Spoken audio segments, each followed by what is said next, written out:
Eu queria compartilhar com os irmãos uma passagem que está no livro de Marcos, no capítulo de número 11. Eu vou ler o versículo 11 e depois eu já vou pular para o versículo de número 17. Uma passagem bastante conhecida, mas eu quero adiantar que o tema que nós vamos falar hoje: sabeis que sois templo do Espírito Santo? Sabeis que sois templo do Espírito Santo? Mas vamos lá, Marcos capítulo de número 11, versículo 11. Jesus entrou em Jerusalém, dirigiu-se ao templo, observou tudo à sua volta e, como já era tarde, foi para Betânia com os 12. Versículo de número 15. Versículo de número 15. Chegando a Jerusalém, Jesus entrou no templo e ali começou a expulsar os que estavam comprando e vendendo. Derrubou as mesas dos cambistas e as cadeiras dos que vendiam pombas, e não permitia que alguém carregasse mercadorias pelo templo. E os ensinava, dizendo: não está escrito, a minha casa será chamada casa de oração para todos os povos? Mas vocês fizeram dela um covil de ladrões.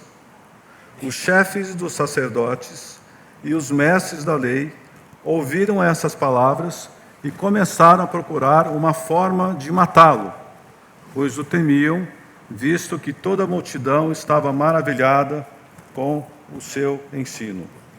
Até aí.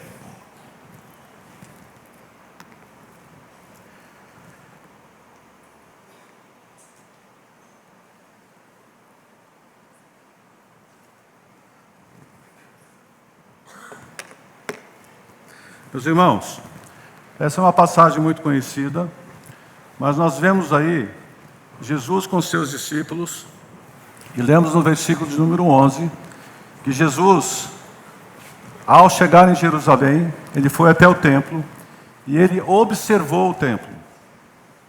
Jesus, ele observa todas as coisas. Por exemplo, no livro de Lucas, quando é pedido a entrega das ofertas, Jesus parou em frente ao gasofilácio e ficou olhando como cada um fazia a sua oferta.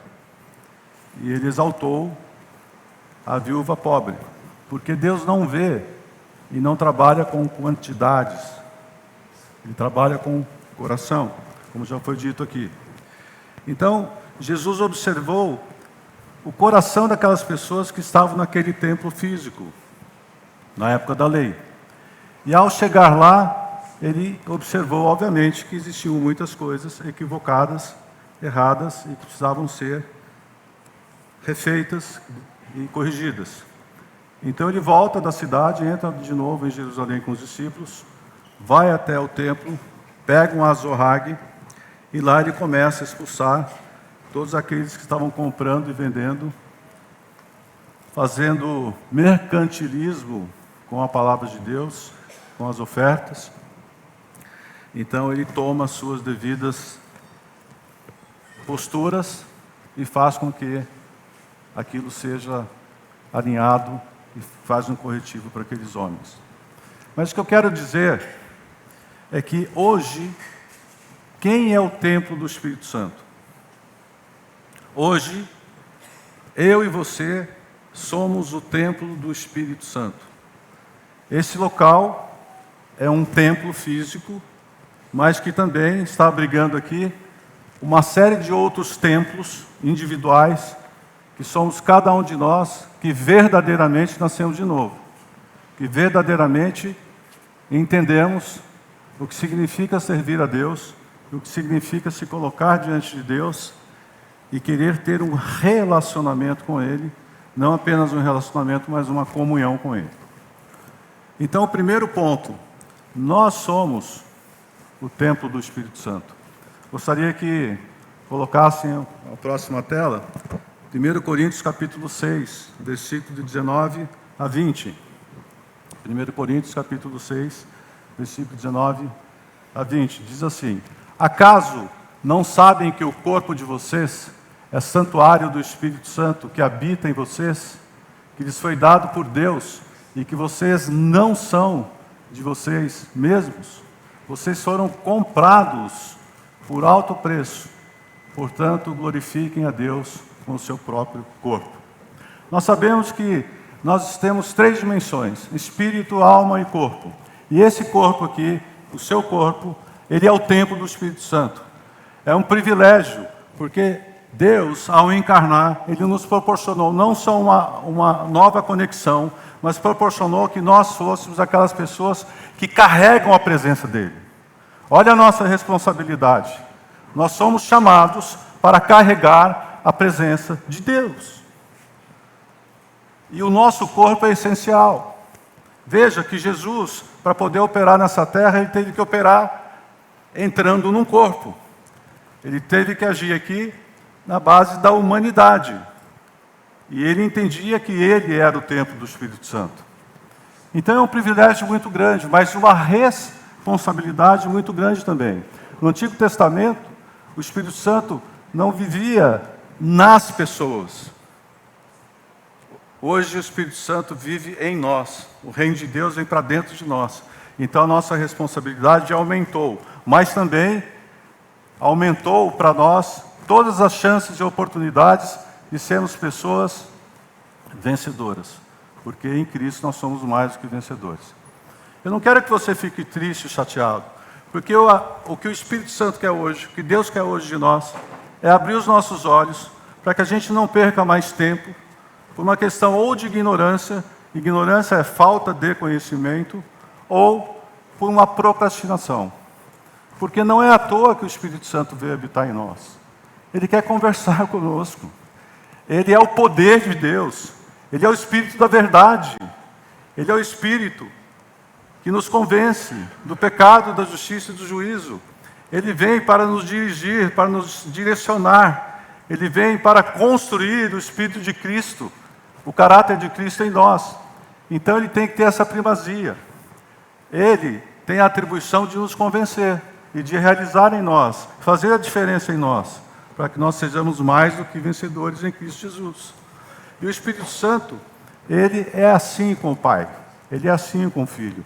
Eles são unidos, eles andam em unidade, eles andam em unanimidade, só não são uniformes. Cada um tem a sua característica e cada um tem a sua personalidade. Mas o que Deus quer de nós é que nós tenhamos uma convivência real, falando com Ele dia a dia, como nós estamos conversando aqui. E para isso, nós somos alertados pelo apóstolo Paulo, nesse versículo e capítulo que nós lemos, que ele está falando de uma forma individual à igreja de Coríntios para cada crente. Ele está falando pessoalmente para cada um. Porque lá em 1 Coríntios 3,16, ele praticamente fala a mesma coisa, só que para a igreja como o corpo de Cristo. Pense bem, você não é igreja. Você só é igreja quando você entende que você, assim como eu, somos membros uns dos outros. Aí nós somos igreja. Porque se eu não participo, não congrego numa igreja, e Hebreus 10, 25 diz que nós não devemos deixar de congregar, como é o costume de alguns, nós perdemos a bênção, porque Deus opera e determina a bênção na igreja. E nós não somos desigrejados. Posso ouvir um amém? Mas nós também não somos destemplados. Posso ouvir um amém? Porque nós somos o templo do Espírito Santo. Misericórdia sermos destemplados. Agora, por que eu não aproveito? Por que eu não tomo posse dessa verdade absoluta que nos foi dado, de ter um relacionamento com o Espírito Santo verdadeiro, e você experimentar esse relacionamento, e você ver que Deus fala? Por que nós não fazemos isso? Ou por ignorância, ou por incredulidade. Apesar de sermos crentes, nós somos incrédulos em muitas coisas. por falta de conhecimento, por falta de entendimento e muitas vezes porque nós não praticamos. Paulo fala lá em Romanos: rogo-vos, pois, irmãos, que apresenteis os vossos corpos como sacrifício vivo. Os vossos corpos como sacrifício vivo, santo e agradável a Deus, porque esse é o vosso culto racional. É o culto com entendimento, com conhecimento. Não é um culto que você não sabe o que está acontecendo. Mas é racional. Você quer ver uma coisa? Lá no Antigo Testamento,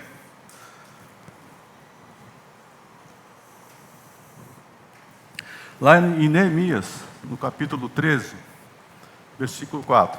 Os pastores aqui, eles começam a rir porque eles sabem que eu gosto de Neemias. Mas é muito bem aplicado esse texto. Lá no versículo de número 4, a palavra de Deus vai dizer o seguinte. Capítulo 13, versículo 4. Antes disso, eu vou explicar o contexto. O sacerdote Eliasibe tinha sido encarregado dos depósitos do templo do nosso Deus.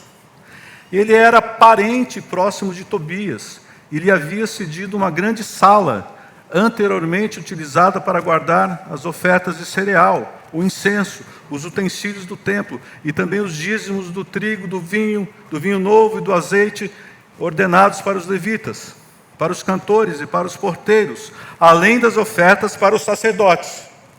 Contudo, enquanto tudo isso acontecia, eu não estava em Jerusalém. Eu quem? Neemias. Eu, Neemias, não estava em Jerusalém. Aqui soube do mal que Eliasibe fizera ao ceder uma sala a Tobias nos pátios do templo de Deus. Nos pátios do templo de Deus. Fiquei muito irritado e joguei todos os pertences de Tobias fora da sala. Mandei purificar as salas e coloquei de volta nelas os utensílios do templo de Deus, com as ofertas de cereal e incenso. Neemias significa Deus salva. Neemias é a figura do Espírito Santo. Neemias havia sido chamado e teve uma direção, uma orientação, e na época ele conversou com o rei Artaxerxes, mais ou menos 550 a.C., para ir para Jerusalém para reedificar os muros, que estavam cheios de brechas. Os inimigos atacando, a cidade destruída, o templo destruído. E Neemias vai para lá. E o Senhor concede todos os recursos que ele precisava. Todos os recursos que nós precisamos estão na mão de Deus. E o Espírito Santo tem a incumbência de aplicar nas nossas vidas. Amém? E ele foi para lá, para fechar os muros. Levou 52 dias para fechar todas as brechas do muro. Brechas são portais espirituais que são abertos, que o inimigo pode ter uma legalidade na nossa vida. Então ele foi fechar isso lá, para que essas brechas não houvessem mais. E foi feito isso. E tiveram vitória. Em 52 dias, eles conseguiram concluir a obra. Mas Neemias voltou de novo lá para a cidadela, a chamada do rei, e se ausentou da cidade de Jerusalém, onde estava o templo. O que aconteceu? Aconteceu que quando ele retorna, por isso que nós começamos a ler, antes disso, ele retorna e ele vê que um sacerdote, diga sacerdote, alguém que conhecia a palavra, chamado Eliasibe, cedeu uma sala dentro do templo para Tobias. Tobias era um amonita e não poderia ter relação nenhuma com o povo de Deus. Ele entra lá, o que ele faz? Quando o inimigo entra dentro do templo, ele quer acabar com a consagração do templo. Ele quer eliminar as orações, ele quer eliminar da nossa vida as ofertas. Tudo tem um sentido. O valor que na época era concedido aos levitas. E tudo isso é muito ruim, porque o templo não pode funcionar se não for da forma que Deus estabeleceu. Quando ele chamou Moisés para dar a figura do tabernáculo, e depois Davi, Salomão, para o templo, Deus deu todas as medidas, cada detalhe, cada utensílio tinha que ter o seu lugar. E diz a palavra que Moisés cumpriu a risca. Muito bem, esse templo havia sido invadido depois de ter sido edificado. E o que fez Neemias, que é a figura do Espírito Santo? Começou a tirar todo o lixo de lá. Qual é o lixo que está no nosso coração? Qual é o lixo que está neste templo aqui? Muitos deles você sabe, mas muitos você não sabe. Há pecados ocultos que nós não conhecemos, mas nós temos que ser honestos com Deus, porque essa honestidade permite uma confrontação saudável. E quando Deus mostra para nós algo que precisa ser tirado, porque isso gera uma resistência no relacionamento com o Espírito Santo, Ele avisa, Ele nos conscientiza. É por isso que o Espírito Santo mora e habita em nós, porque Ele traz uma conscientização mediante a palavra de Deus, e aí ocorre o que está escrito lá em Coríntios, quando Paulo fala que a tristeza, segundo Deus, opera arrependimento para a salvação. Não opera remorso, mas arrependimento para a salvação, porque o arrependimento pavimenta a estrada do sucesso, a retomada para tomar o caminho de Deus. Amém? Esse é o nosso amigo Espírito Santo. Ele faz essas coisas para o nosso bem. E porque Deus tem acima de tudo um propósito. Deus tem acima de tudo um propósito. Mas para todo propósito, o que for, muitas vezes é necessário um processo. Um processo de quê? De limpeza. Um processo de purificação. Por quê? Porque somos embaixadores de Cristo. Porque nós vamos representar o nosso Deus. Como é que eu e você carregamos a presença de Deus? E como é que nós representamos o nosso Deus perante a sociedade? Lá na faculdade, lá no trabalho, na igreja. Como é que nós representamos? Isso é muito sério. É muito sério. E se o Espírito Santo, que é uma pessoa, também é o poder de Deus, e ele diz lá em Romanos 8 que nós não sabemos orar como convém. Mas Deus conhece a mente do Espírito, porque Ele ora de acordo com a vontade do Pai. E a vontade do Pai, ela é boa, agradável e perfeita. A pergunta é, será que é isso que eu realmente quero para mim? Ou eu quero apenas resolver uma questão do casamento, do meu relacionamento, a questão de um namorado, de uma namorada, um problema afetivo, emocional, eu quero resolver um problema financeiro, eu quero comprar uma casa, um carro, etc, etc, eu quero prosperar, eu quero crescer, eu quero entrar em tal empresa. Tem alguma coisa de errado nisso? Não. Mas não é a prioridade. Não é o principal. O principal é que nós tenhamos comunhão com Deus. Deus não quer que eu e você fiquemos nos átrios e não também no lugar santo. Deus quer estar comigo, com você, no lugar santíssimo, com Ele, face a face. E o sangue foi derramado para que eu e você pudéssemos ter com Deus, sem marcar na agenda. Será que nós entendemos isso? Será que nós temos uma vida, que nós temos esse entendimento, que uma pessoa mora dentro de nós, e que essa pessoa quer se relacionar, e que essa pessoa quer conviver conosco? Não é num domingo, numa quarta-feira, num culto aqui, é todo dia, toda hora, sem parar. Deus quer trazer uma conscientização hoje, aqui, a respeito dessa verdade. Tomarmos posse. E muitas vezes nós não conseguimos pensar nisso, porque a nossa mente está ataviada. Nossa mente tem fortalezas, que foram construídas ao longo do tempo da nossa vida, por vários tipos de influências. Então, o que Deus quer é que nós tenhamos pensamentos redentivos. Pensamentos redentivos são pensamentos de Deus que são mais altos do que o nosso. São pensamentos redentivos por quê? Porque Ele nos redimiu naquela cruz. Porque Ele nos separou. Porque Ele nos justificou. Porque Ele nos reconciliou. Porque Ele levou as nossas culpas e enfermidades. E porque Ele nos redimiu. Será que eu tenho consciência, não apenas intelectual, mas real, de vida no meu espírito, sabendo que Ele já levou as minhas culpas, sabendo que eu tenho uma identidade nova em Cristo Jesus?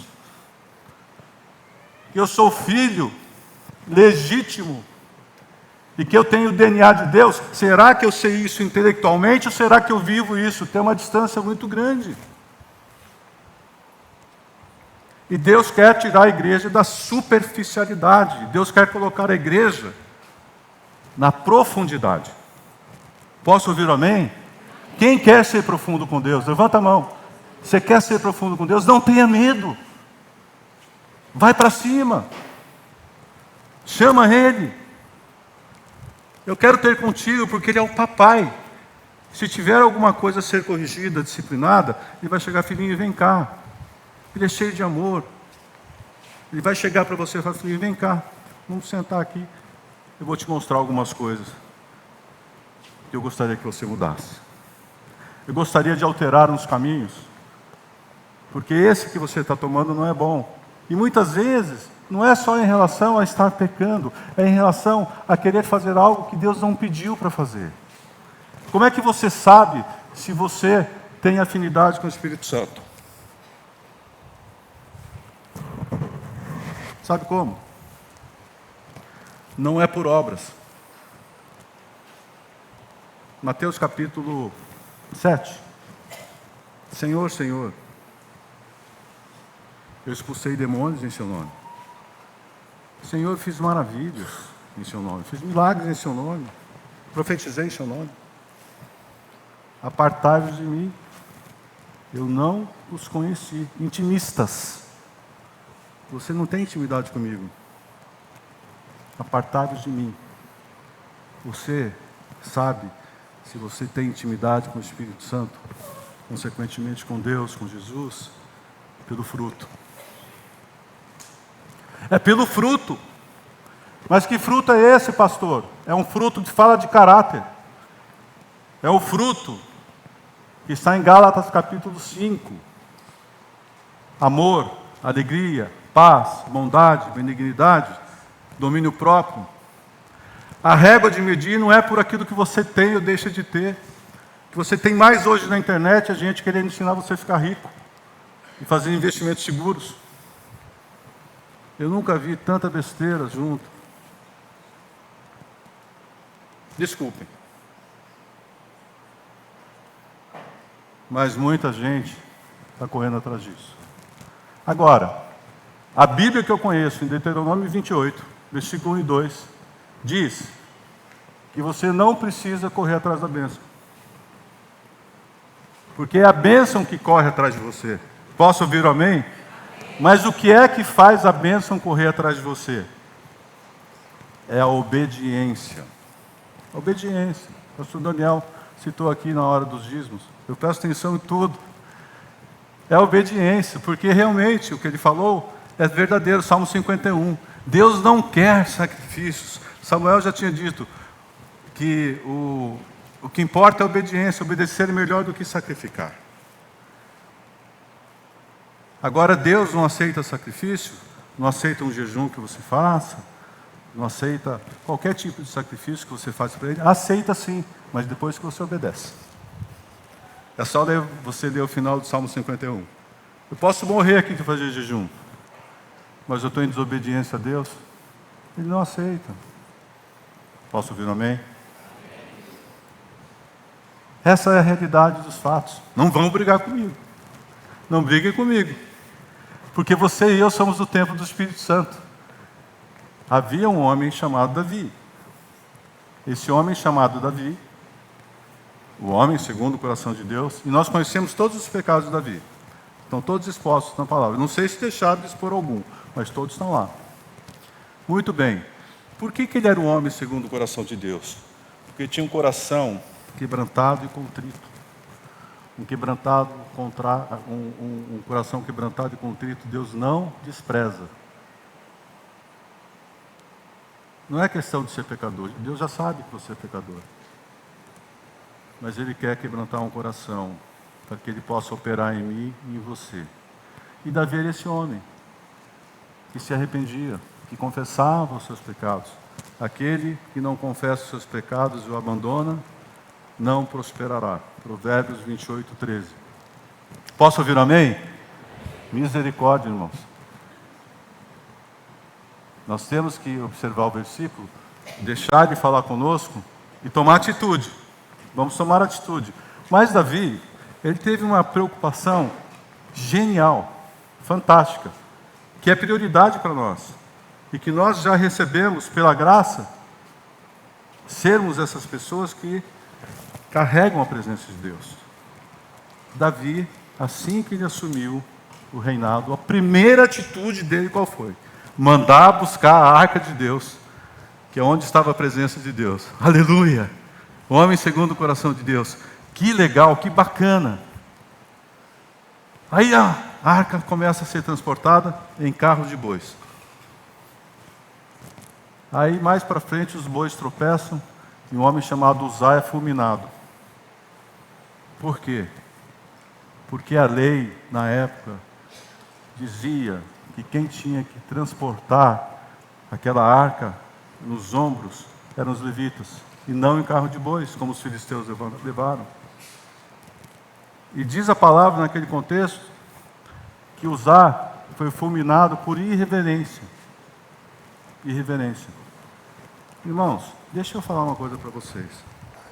O mesmo Deus do Antigo Testamento é o mesmo Deus do Novo Testamento. Deus não se renovou, não. Nós temos uma responsabilidade maior hoje. Lá em Romanos, diz que nós devemos considerar a bondade e a severidade de Deus.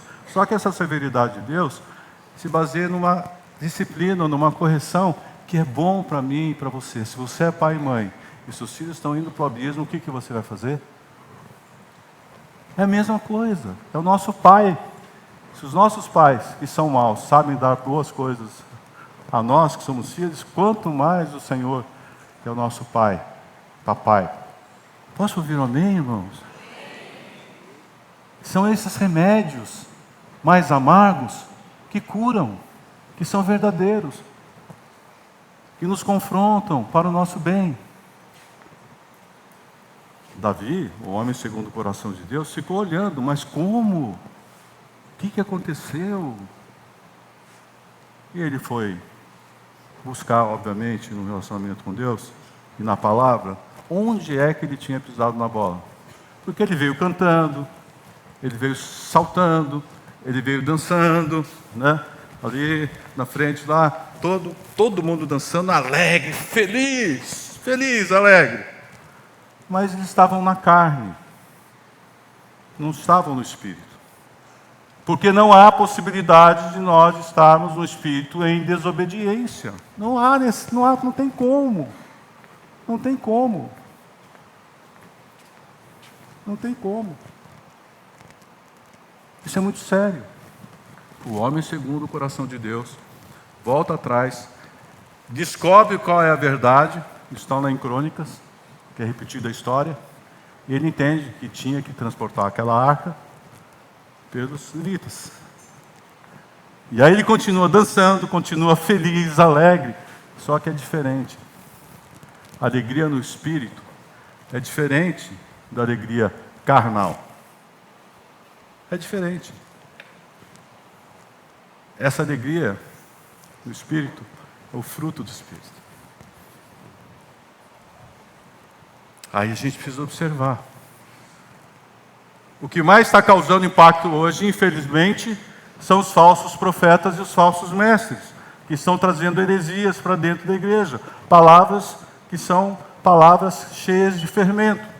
Palavras que retiram uma coisa dali e acrescentam outra ali. Apocalipse diz, lá no finalzinho de Apocalipse, o que acontece com as pessoas que fizerem isso.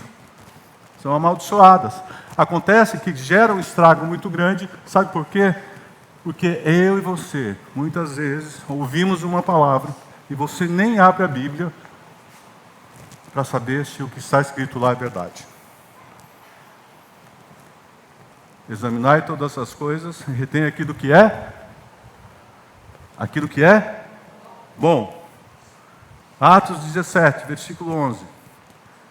Aqueles de Bereia, os judeus de Bereia, eram mais nobres que os de Tessalônica, porque eles recebiam a palavra com todo interesse e examinavam as Escrituras para ver se de fato as coisas eram assim.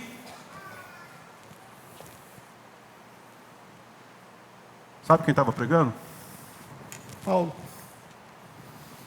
O que você acha do apóstolo Paulo estar pregando aqui?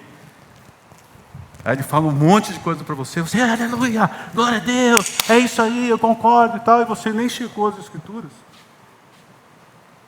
Para ver se de fato as coisas são assim.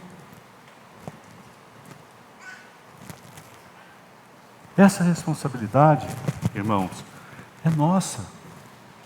Essa responsabilidade é sua. Essa responsabilidade é minha.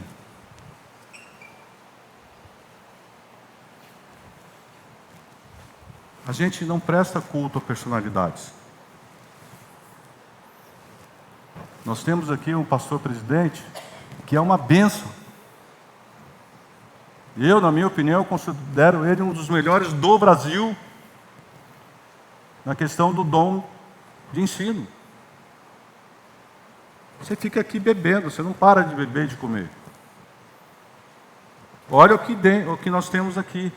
Mas deixa eu explicar uma coisa para você. 1 João capítulo 2 diz que eu e você temos a unção do Espírito que nos ensina todas as coisas e que nós não precisamos de quem nos ensine. Espera aí, como é que é? Você acabou de falar que tem alguém com dom. Sabe o que acontece? O pastor está pregando aqui. Tem uma unção. Aí você está sentado aí. Você tem a mesma unção. Então, se a palavra estiver tocando o seu coração, o teu espírito, não é nada emocional, nada sentimental, então as unções estão funcionando, porque o que está sendo comunicado é de Deus. E essa unção, que é o Espírito Santo em você, te ensina. Ela traz equilíbrio. E ela consolida em você aquilo que está sendo falado. Por isso que só a palavra que sai da boca de Deus não volta vazia e cumpre aquilo que lhe apraz. Não é a palavra do pastor. É a palavra de Deus que sai da boca. E ela tem que estar contextualizada para cumprir aquilo que lhe apraz. Posso ouvir um amém? Então Deus quer que eu e você tenhamos um filtro. E nós temos, que é o Espírito Santo. Nós temos o Espírito Santo. E nós temos que ter um relacionamento com Ele. Agora, existem muitas resistências. Muitas. Por conta do sistema de valores deste mundo, que todo dia nós recebemos uma carga pesada a respeito disso. Isso é uma resistência. Criam pensamentos, muitas vezes, são fortalezas que estão na nossa mente, que barram, muitas vezes, uma palavra pregada, porque a terra não está boa, a semente é boa, mas a terra não está boa, aí aquela palavra ela não entra no meu e no seu coração. Isso não é culpa de Deus. Então nós devemos, em Cristo, fazer uma renovação, uma avaliação diária, irmãos, a respeito de como está esse templo.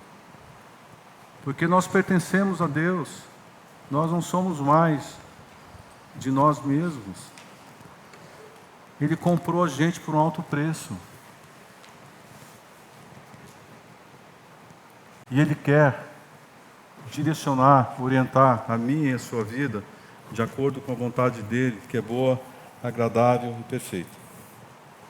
O que o Espírito Santo deseja, que o Pai deseja, que o Filho deseja, é que eu e você queiramos, que nós sejamos intencionais em saber que recebemos o maior presente de todas as épocas, que é o dom do Espírito Santo, para que essa pessoa, que é o Espírito Santo, desenvolva o nosso coração, para que a gente tenha um coração agradável a Deus, e Ele vai ter que, algumas vezes, nos ferir, porque quem faz a ferida é o próprio Deus, Ele que fecha.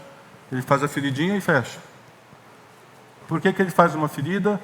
Para jogar para fora tudo aquilo que não presta, aquele pulso, aquela coisa minhoquenta que está lá dentro da ferida, Ele joga fora e fecha. Agora Ele deixa a cicatriz sempre. E a cicatriz que fica é para eu e você nunca mais esquecermos daquilo que Ele fez. Você concorda, meu irmão, minha irmã, Se tem alguma coisa na sua vida que não está caminhando bem, nem tudo é por conta de pecado, mas no mínimo eu tenho que fazer uma revisão. No mínimo eu tenho que colocar a situação para Deus. Eu tenho que colocar a minha família, eu tenho que colocar os meus negócios, eu tenho que colocar o ministério que não é meu, é do Senhor. Eu tenho que colocar tudo, sem exceção, diante de Deus, de verdade. E eu preciso aprender a entregar. Assim como Abraão entregou o filho, o pai da fé. E essa é uma luta diária. Só que se eu entendo, e eu entender, que é o que a palavra ensina, e o que nós temos que fazer, é bênção. Porque a bênção já começa onde? Eliminando a disfuncionalidade. Elevando os nossos pensamentos cativos à obediência de Deus. E as armas da nossa milícia não são carnais, mas são poderosas em Deus para destruir fortalezas. Posso ouvir um amém? São ferramentas do Espírito Santo. Espírito de conhecimento, de entendimento, de conselho, de fortaleza, de sabedoria. Tudo isso é produto do Espírito. E o principal deles, o espírito de temor de Deus, que é o princípio da sabedoria, que fala de reverência e zelo pelo nosso Deus. É isso que faz a diferença. Resumindo, andar com o Espírito é bom demais. Andar com o nosso amigo Espírito Santo, se eu fosse você, a partir de hoje eu começava a falar dessa maneira. Ao acordar, ao deitar, assim, meu amigo Espírito Santo, vamos bater um papo, vamos conversar um pouquinho. E quer saber? Se ele não falar nada, ele está falando. Porque ele muitas vezes quer que você só se aquiete e fique caladinho, silencioso. Em algum momento ele vai te dar alguma dica, uma orientação. Que tal você, a partir de hoje, se você se identifica, seja real, Deus está vendo o seu coração. Salmo 16, Ele vê o coração dos notáveis da terra. Ele vê a verdade. Agora saiba que Ele quer ter comunhão. Eu preciso ir no lugar santíssimo ter comunhão com Deus, porque eu carrego a presença dEle. E vou te dizer uma coisa, se você não quiser isso, eu vou pedir para você falar com Deus e você buscar a presença dEle para que você mude de opinião. Sabe por quê? Porque Ele veio fazer morada em nós. E se eu disser que eu não quero ter comunhão com Ele, não apagueis o Espírito. Não entristeçais o Espírito. 1 Tessalonicenses capítulo 5, versículo 17 a 19. Ele veio para ter relacionamento conosco, para nos convencer, para que nós venhamos a cumprir o propósito pelo qual Ele trouxe você à existência. O propósito, segundo o pensamento dele, antes da fundação do mundo, e o que aconteceu na cruz. Na verdade, capítulo 13, versículo 8 de Apocalipse. Aconteceu antes da fundação do mundo, a ida de Jesus para a cruz. Na verdade, nós temos algumas dificuldades para entender alguns conceitos. A física quântica hoje já explica muita coisa, mas Deus é atemporal. Ele criou a matéria, Ele criou o tempo, Ele criou o espaço. Ele transcende, está acima de tudo isso. Ele é antes do tempo, antes do espaço, antes da matéria. A gente tem dificuldade para entender isso. E é por isso que muitas vezes nós temos dificuldade de entender que Ele habita em nós. Mas como assim? Então onde? Sim ou não? Não é verdade isso? Mas espiritualmente, o nosso Deus é Espírito, e a Ele importa que nós o adoremos em Espírito e em verdade. Ele é um Deus invisível, mas que a natureza revela Ele. E o principal, Jesus veio revelar o Pai. Ele revelou o Pai, para que eu e você tenhamos com Ele uma comunhão muito grande, um relacionamento fantástico.